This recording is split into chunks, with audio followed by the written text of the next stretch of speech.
what if I can't worship the yantra? No, well, if you can't worship the yantra, there is no use of having a yantra. I mean, I explain it to you. A yantra is a machine. Okay. So, in order to machine a work, for example, a car, a yantra is like a car, and the fuel is the pran pratishtha, is the siddhi. So now you have a siddhi yantra, means a car with the fuel of it, and you don't want to worship it. It's like you don't want to drive the car. So there is no use of having it. There could be possibilities that you don't know how to worship the yantra. Then we are here to tell you how to worship the yantra. And if you are unable to read Sanskrit, then you can use whatever your native language is. We will give you translations of the mantras.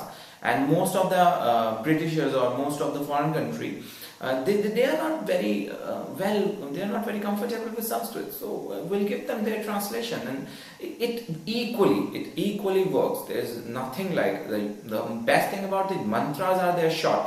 So it saves time, that's it. But if you can't read them, you can go with the translations. That's the best thing you can do than reading wrong mantra. And but if you don't want to worship it, then there is no use. Yeah, if you skipped your worship, if it is like that, you can't worship it every day. So you know how yantras, these things work. It coordinates itself with the stars.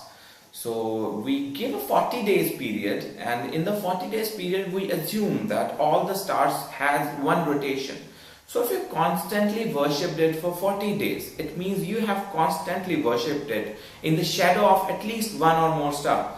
So it radiates the energy and lower the effect of every star that is bothering you or making you weak or in some kind of that. If you have skipped it for one day, it will not mean the universe will not curse you or something like that. It will like that star will not radiate the energy it should radiate for you. Might be that star wasn't your problem, so it's okay. Might be that star was only the star that's giving you problem.